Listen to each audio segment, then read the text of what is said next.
Yeah, absolutely. Today's guest is Kristina. She runs the Cosmepolitics Twitch channel. Super excited to have her on the Vanguard for the first time. We recently covered a story involving Kristina when she really got under Anna Kasparian's skin by writing a post, I believe, on social media that addressed the Young Turks and I think called them out for still having Ben Glebe, the Zionist, on their payroll. The counter protester at UCLA with the crazies and the cops. Yeah.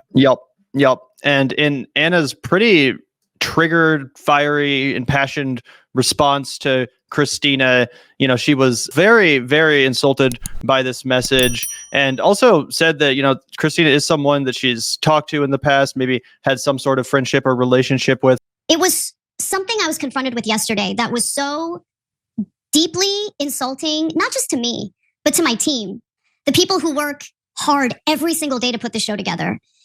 So someone who's been a longtime viewer of the show, someone who I've communicated to directly, put something out online about how, it's real nice that Anna and Cenk are passionate in defending Palestinian lives and everything. But I mean, does it really matter when they have a Zionist working for them? Okay. Basically, this viewer says that the work that we do as individuals on the main show does not matter because we happen to have one contributor that they disagree with on the network. One. If you're going to insult my team over that purity nonsense, don't watch the show. I don't want you in the audience. I mean this from the bottom of my heart. Do not watch the show. That's it. It's that simple. So we're really excited to get into all of that and hear about Kristina's evolving relationship with the Young Turks and with their coverage with Anna Kasparian and all of that good stuff. So welcome to the show, Kristina. How you doing? I'm doing pretty good. I had breakfast for dinner. Oh, there you go. Yeah. Nice. Oh. Yep. Well, welcome to the show. Yeah, absolutely. Thanks for popping on. Wanted to talk to you a little bit about when did you start, watching the Young Turks? When did you become an ardent consumer of their content? Because I think it's just good framework for everybody. As somebody, I consider myself late to the party, right? Like 2020 Bernie, that was when I kind of came across them. And I knew about them because it was like Kyle's parent channel or whatever, but I never watched Cenk and Anime Network. I never watched it when Jimmy Dore was on there. Like, I just was curious when you came across their content. So back in my senior year of high school, which was back in 2012, I took government, and my teacher was a bit of a Marxist from Maryland. She kind of groomed me to be very political and get people to vote for Obama because it's an important election. But I remember seeing Bernie Sanders on CNN and MSNBC. But at the same time, I kept thinking to myself, is there anything better out there? Because I feel like there's not really much news that really speaks to my values as someone who realized that she was kind of more left of liberal. And so one time I saw a meme of Anna criticize the Republican women who are voting against, their own best interests. And I was like, wow, what's this that we're called the Young Turks? And I looked it up and I found it on YouTube and I started watching. And so it was probably like before 2014 is when I started really watching it. And this was also back when TYT would actually retweets. So like a lot of us were very excited when TYT would read our tweets, and we became like regular viewers that they familiarized with. And also at the same time too, I was watching Majority Report as well. I've told Sam Cedar this. I'm like, I've been watching you guys since like you guys came on YouTube. So eventually Anna and I started like a bond, like a friendship, if you will. I always looked up to her. I was like, I wanted to be like you, and she had real lefty bona fides at one point. Yeah, she was always someone who I can look to, but like, hey, what, being a woman on the internet, political lefty, how do you handle it? She'd give me advice. It got to the point where we were so close as it's like friends. She was like a big sister to me, and to a lot of people too. Like a lot of people said that about Anna as well. And so like I always got very excited when she would notice me because it was almost like this parasocial type of relationship.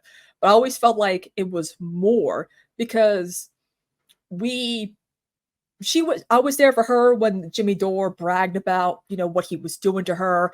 And as someone who watched when Jimmy Dore was spiraling, I feel bad that I didn't point out the red flags in Jimmy Dore. Like, I was not there when Dave Rubin left, but I knew Anna was hurt by that and also by Jimmy Dore. So I always felt like, I'm very protective of her, you come after her, you gotta have to go through me, but that was like when I was like in my early 20s, but like, it was just always, we always had like, we always corresponded with each other, messaged each other, gave each Which other is like a unique thing to do, if I can just break in Yeah. here. That's honestly, it makes me feel warmer towards Anna, that at one point in her life, she was really, one thing we like to do, we try and do on the Vanguard, right, is like people who watch our show a lot, like I try and remember their name. I try and like remember like what they're going through, what's their story. Like, you've like, if I like, people who have been in our chat for fucking 4 years, it's like you feel like you know that person, or at least you know the parts of them that they're willing to share publicly behind an internet screen, and you do develop a community, right? Yeah. And you often feel like creators that get to a certain level, they feel like they're above that, like they're not interested in talking to the regular people that just tune in and like their content. But interesting, because of the way that Anna often presents herself now as being untouchable, like holier than thou, like just being above the fray, basically, it honestly does warm me to like that where she came from, if she was like down to just chit chat with the people who were inspired by her content.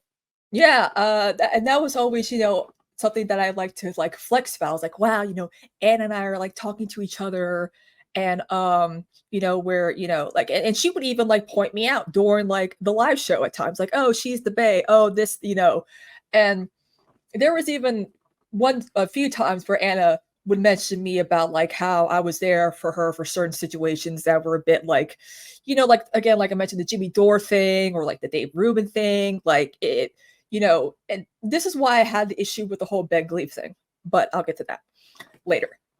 So I was watching for a good about like 10 or so years, but by the time Bernie lost, like in 2020, I started becoming disinterested because I just slowly started noticing changes with what was covered and what Jake and Anna would talk about. And I'm like, You're talking about crime and homelessness? Crime, homelessness, and then eventually the trans activists. Which is crazy because, yeah, and I don't want to like put the cart before the horse with that, but I hadn't watched Jake and Anna for a long time, but obviously you guys were homies. Obviously, like, you expect a level of respect from people who like you're gonna be in their life. Like, you kind of expect that they're gonna like be like, hey bro, like fuck you, like this is the, like, you know what I'm saying, like, yeah, just offend you a little bit, like come out like swinging on your behalf and not like punch down on the LGBTQ community. Like, were there red flags before that she was like sus about that? No, I don't really think so. I don't really think much there was, because a lot of people, there's always the saying that TYT sold out, TYT sold out. I stopped watching TYT because it sold out. But here's the problem. A lot of people stopped watching TYT in 2016 because they said, and this is someone who's watched them, they were saying that, okay, if Bernie loses, we're going to vote for Hillary. We're going to begrudgingly vote for Hillary. Okay, fine.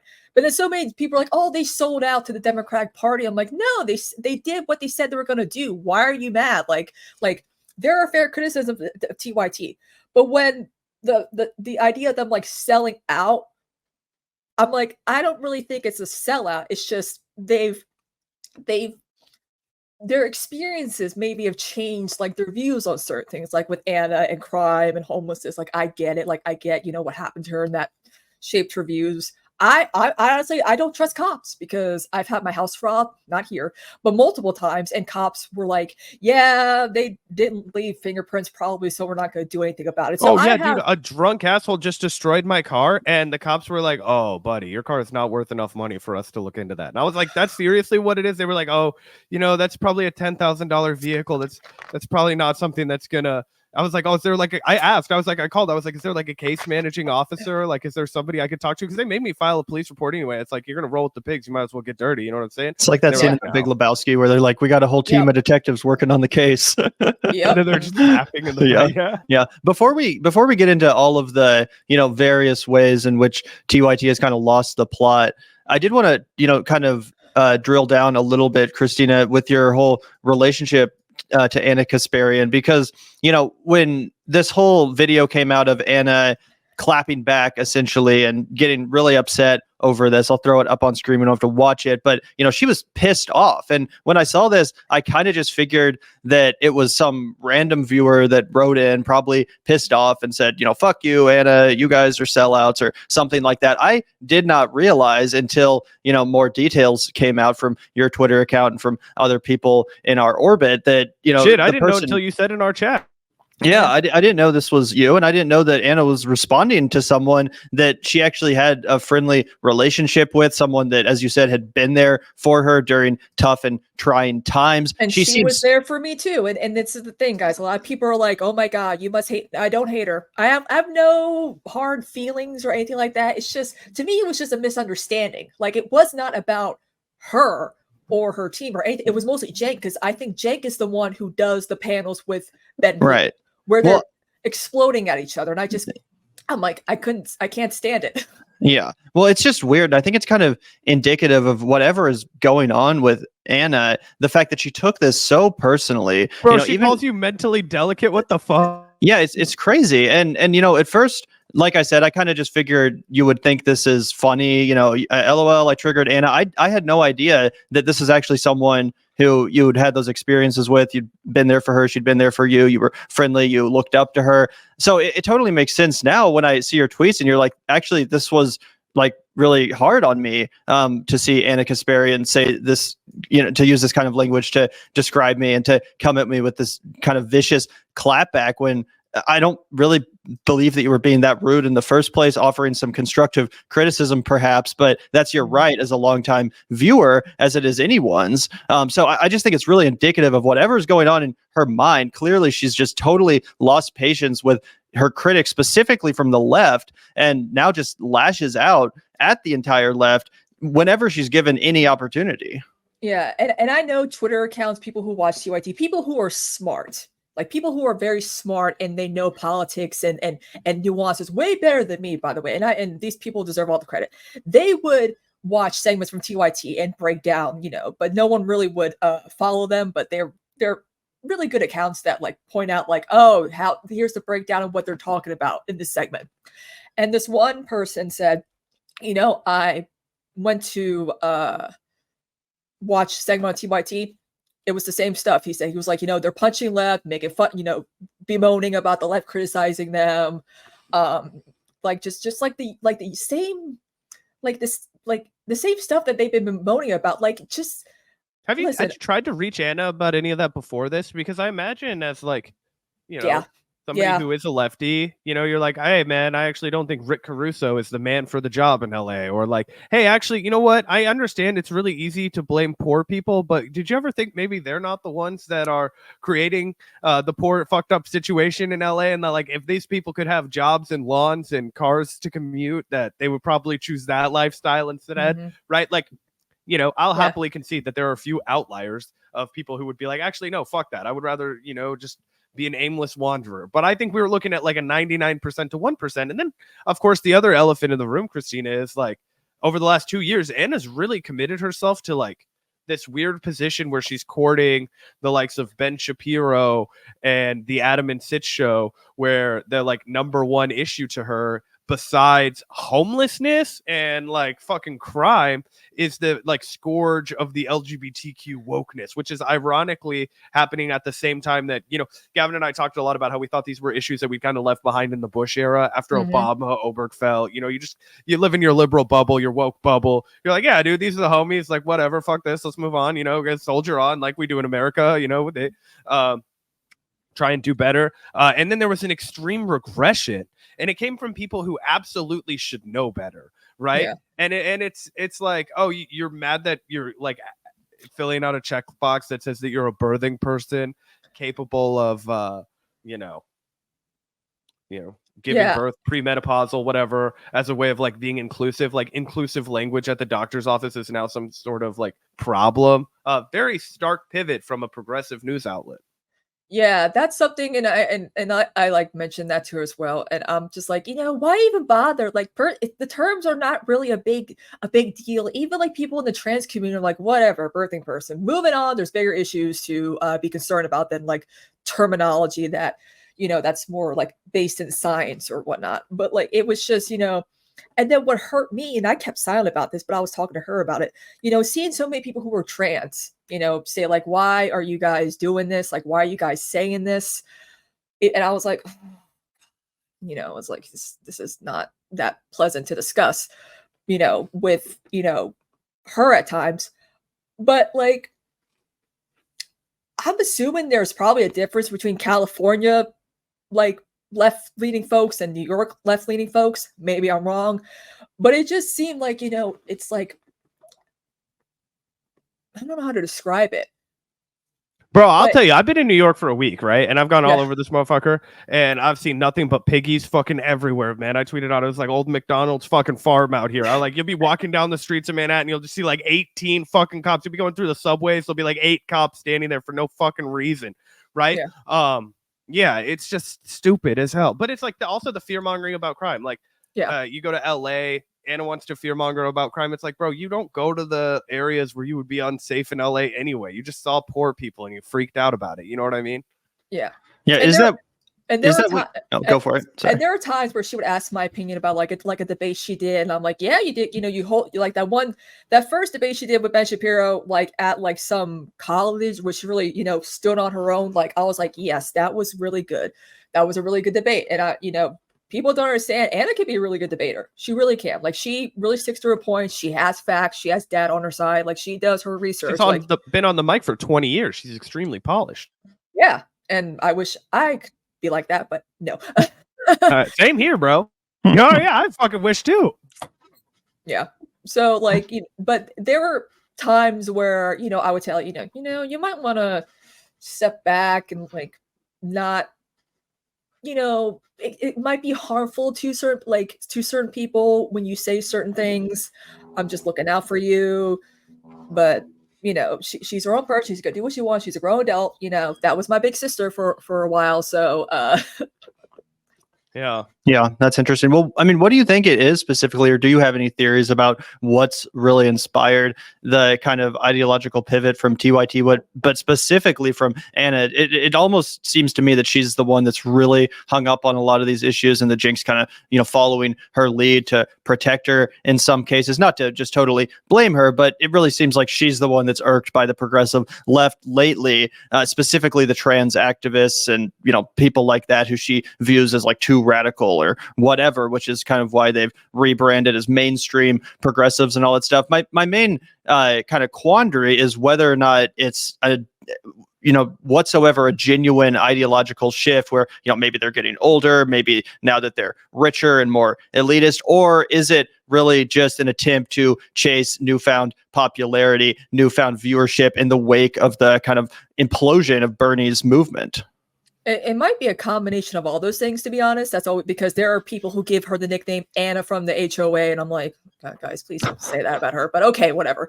Again, you see, guys, I'm still, giving her the benefit of the doubt because, again, this is a woman who inspired me, and I don't want to beat up on her, Also, because call out our chat really quickly for a second, guys. I'm sorry. What the fuck is everybody's problem? I got my own father's messaged me about the microphone, as well as everybody telling me it looks like I'm fondling balls when I'm holding this microphone. I'm sorry, guys. We're trying to have an important discussion here. Chat, can we keep it together, please?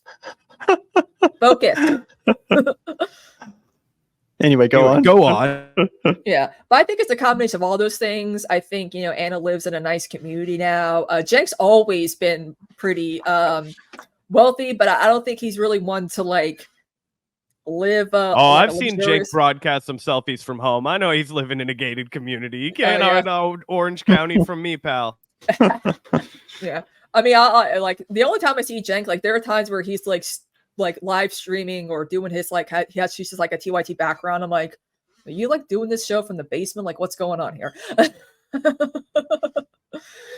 Yeah, so you just think it's kind of a combination of the fact that they're maybe getting older, kind of more out of touch as they get richer, and then also chasing views. It just really sucks because you're right, and I had the same experience when I found TYT around the same time as Zach was talking about in the Bernie era, and it really was a great alternative to the mainstream media. It felt fresh. It felt like the show had a real personality. It felt like they really enjoyed being there. I always talk about this, and it's not really that important, but the show just used to have this vibe where it was so much fun. Like they had the soundboard, all those funny sound effects, and the funny backgrounds, and it just and they were more freewheeling with the cursing. It wasn't so censored and sanitized. It just seemed like this really fun vibe. And nowadays, when you tune in, you just get the sense that they're like kind of fed up and pissed off, and always have a bone to pick, and they want to punch down. Yeah, it's weird, and it just sucks, and it makes me feel bad because it, in some ways, is indicative of the entire progressive movement and what we had back in the Bernie era, versus what we have now, trying to rebuild some semblance of an actual organized left in this country. So I guess, what are your thoughts on the progressive media space in the wake of TYT being the main channel? Do you hope that we have another real kind of moment where the space is able to come together around a leader or around a movement? What do you think, the future holds for not only the Young Turks, but the space as a whole? I mean, I do. And this is why. So as someone who's been around when Jimmy Dore was on the network, and of course, how just pissed off Cenk and Anna were about Dave Rubin going completely classical liberal. Cenk's all about having dissenting opinions on the network. But that's fine. That's fine. But here's the problem. When they've had dissenting opinions on the show, you get Dave Rubin. You get Jimmy Dore. You might even get Ben Glebe. I'm just looking out for them, okay? Like, that's how I feel. It's also like they don't want to have dissenting left opinions, and I'm not using us particularly, but the people who represent our kind of leftism, like a little bit more radical to the left, a little bit more like people who do want police abolition. Like, what kind of dissent did they have? Like the way that he treated Olayemi, Cenk treated Olayemi when she went on there, and tried to and to Anna's credit, actually, in that one exchange, Anna has regressed in that capacity, but in the first exchange, when Ole came on, it was because Anna seemed to be the one that in good faith actually did want to hear it from somebody who was, obviously, on the ground working in that, in bail reform and in abolition and had a law degree, and then Cenk was just mauling out of control and trying to belittle her. And it was crazy. But to your point, Anna seemed at least more willing, and it almost seems like she's been worn down by Cenk, and how Cenk is very interested in having the kind of dissent that he wants. But not the kind of dissent that makes him look like a phony leftist, right? He doesn't want to have somebody on to dissent about, well, you really didn't handle that union effort at TYT very well, hey, maybe that run against Christy Smith could have gone a little bit differently. He doesn't want to have those dissenting opinions on it. Yeah, shout out to Ole, fellow cat mom. I got a cat. He's not here right now. But I agree. And the thing is, when they started that rhetoric, they used to have like Lance of the Surfs on. They used to have literally anyone from Benny. Anyone from like Leftist Mafia, and once they started giving those critiques, that's when they were like, oh my God, how dare they insult us? And I'm like, well, it's just, I'm like, guys, chillax. It's just like fair critiques of like little things. Like, it's not like things that are like little things, like, hey, you might want to tone down some of this rhetoric, and it's not really it's more harmful for those on the left who watch you guys and depend on you for like news. But I guess not. But what got me though was when Emma Vigeland said something to Cenk on Twitter, and he did not take the criticism lightly at all. I don't know if you guys remember, it was like a few months ago, he went off on her and I went off on him. I'm like, she got her footing at TYT. She's going to be always grateful for that too you guys have. And you just disregarded her takes, her opinions, her critiques that were not out of malice. And I can see, when that happened, she kind of didn't want to talk about a lot and felt very, And I'm like, that's kind of how I feel. It's like, oh man, like you just feel disappointed in the end. Yeah. Well, I mean, as far as Emma Vigeland goes, I'm sure that part of the reason why she doesn't want to get involved in the back and forth with Anna and with TYT is probably just because she's so glad to have left the Young Turks and to now work at the Majority Report, which, you know, to be fair, has done such a model job of not falling into any of the grifting, any of the chasing of clicks, like whatever you think about the Majority Report, whether you agree with Sam and Emma or not. I think they do an excellent job at staying super serious. They have a good time and it's a fun show, but they also are always substantive and they're not chasing clicks. They're not just going where the wind is blowing. They're serious progressives. And I think that, you know, Emma is probably much happier there than trying to contend with whatever, you know, Anna and Cenk are up to. I always feel bad for people like John Iadarola, for example, who I also think is a good faith actor and probably often does feel embarrassed by the rhetoric that's being espoused, sometimes right in front of him, like recently when Anna was kind of defending Alex Jones and he had to do a double take and kind of call her out over that. And can I say something about that? I was watching the the RNC when they were, because back in 2016, they were doing live shows at the RNC and the DNC. Alex Jones and Roger Stone ambushed. Yep. Who could forget? And of course, Jimmy Dore's like, is that when he got spit on by Jimmy? Yep. Yes.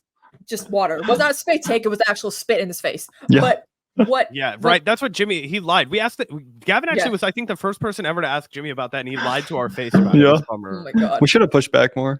But he was calling kind of like I should have pushed back about the People's Party. Alex Jones was calling, like, Cenk was actually, and I'll give, you know, Cenk, you know, again, everyone's right here. Cenk's very protective of Anna. You know, that's like his like, well, I wouldn't say like a niece, but like, I mean, she's worked for him since she was 21 and he's like 38 years old now. So that's, I mean, you build a long relationship. She convinced him that the Armenian genocide was real.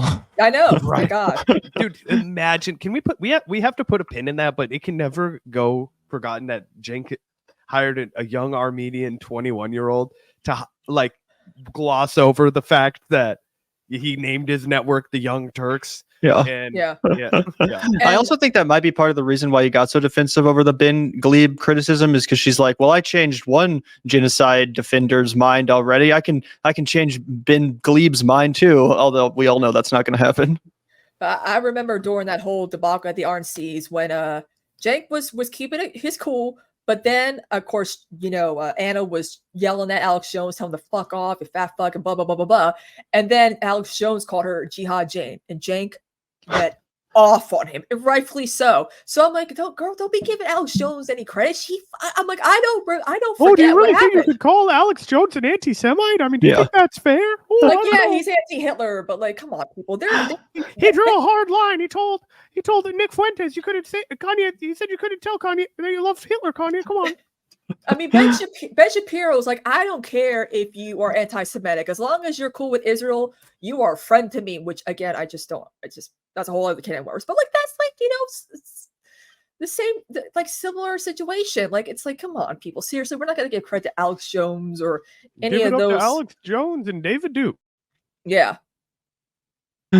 Anyway, that's a pretty crazy story. Are you, you know, do you want to talk a little bit about what you've been up to with your own channel and your own commentary and career? Obviously, you have a whole thing going on separate from the Young Turks. Yes, clearly. And what kind of got me was that it was the anniversary of my father's death, and Anna was there for me when all that was going down. So it's like, I'm like, I know she probably didn't think of, because I was just having like a grief siesta that day.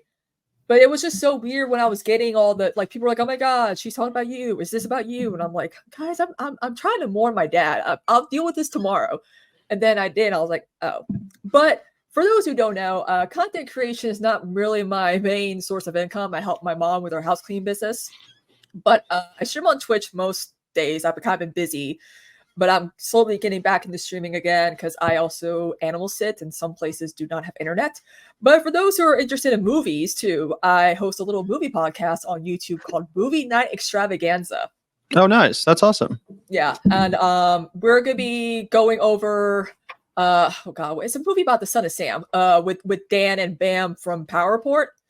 So I'm really looking forward to that. And wait, what was that? A movie about Sam with Dan and Bam? Yes. What is that? Oh, Son of Sam, the like serial killer, right? Yep.